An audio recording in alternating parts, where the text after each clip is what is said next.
నమస్తే, welcome to food truck. ఎర్రపప్పు, oats, శనగపిండి, క్యారెట్స్ అన్నిటినీ కలిపి 10 మినిట్స్లో టేస్టీగా వడలు ఎలా ప్రిపేర్ చేసుకోవాలో ఈరోజు ఫుడ్ ట్రక్లో చూసేద్దాం.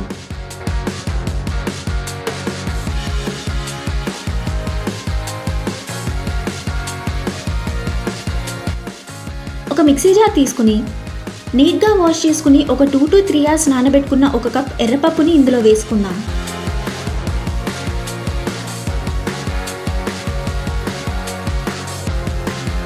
ఇప్పుడు కొంచెం కొత్తిమీర, ఒక స్పూన్ మిరియాల పొడి, ఒక స్పూన్ జీలకర్ర పొడి, 2 స్పూన్స్ ధనియాల పొడి,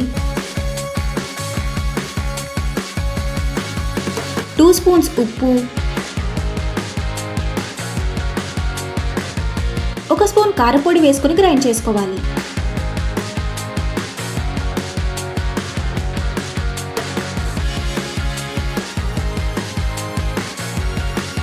నేను అనియన్ వేసుకోవడం మర్చిపోయాను. ఒక అనియన్ని కూడా కట్ చేసి వేసుకుని మూత పెట్టేసి గ్రైండ్ చేసుకోవాలి.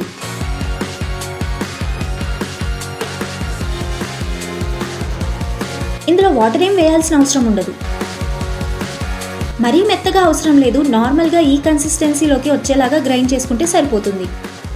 దీన్ని ఇంకా ఒక బౌల్లోకి తీసుకుని ఇందులో లైట్గా డ్రై రోస్ట్ చేసుకున్న 1/2 కప్ ఓట్స్ వేసుకుందాం.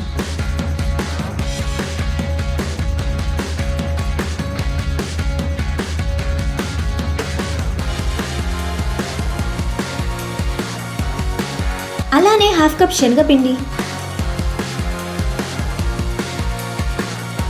ఒక 2-3 క్యారెట్స్ని కూడా తురిమి ఇందులో వేసుకుని 1/2 స్పూన్ బేకింగ్ సోడా, ఒక నిమ్మకాయని పిండేసుకుని అన్నిటినీ మిక్స్ చేసుకోవాలి.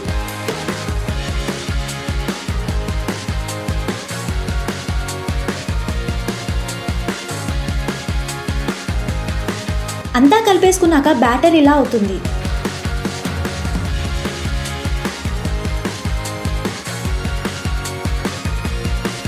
ఇప్పుడు బ్యాటర్ని కొంచెం తీసుకుని వేళ్లతో లైట్గా చేతి మీద ప్రెస్ చేసుకుని వేడి నూనెలో వేసుకుని డీప్ ఫ్రై చేసుకోవాలి.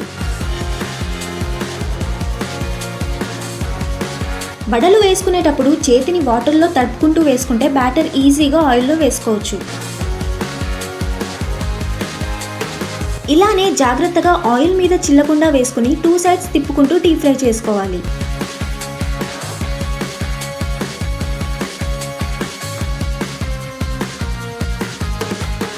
వడలు రెడ్డిష్ బ్రౌన్ కలర్లోకి రాగానే తీసి ఒక బౌల్లో వేసుకుందాం.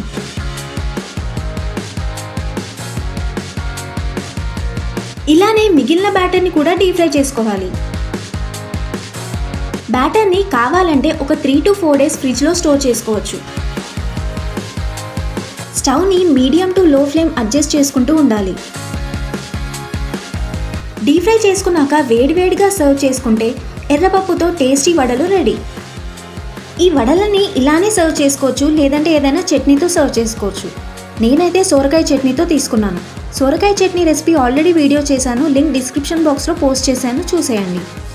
ఇందులో వేసుకున్న ఇంగ్రీడియంట్స్ అయితే హెల్దీనే. డీప్ ఫ్రై చేసుకున్నాం కానీ ఇవి ఆయిల్ ఎక్కువగా పీల్చుకోవు. టేస్ట్ మాత్రం చాలా బాగుంటుంది. మరి మీరు కూడా ఈ టేస్టీ రెసిపీని ఇంట్లో ట్రై చేయండి అండ్ ఎలా వచ్చిందో కామెంట్ సెక్షన్లో మెన్షన్ చేయండి. వీడియో నచ్చితే లైక్ చేసి ఫ్రెండ్స్తో షేర్ చేయండి. అలానే మరిన్ని సింపుల్ అండ్ డెలిషియస్ రెసిపీస్ కోసం ఛానల్ని సబ్స్క్రైబ్ చేసుకోండి.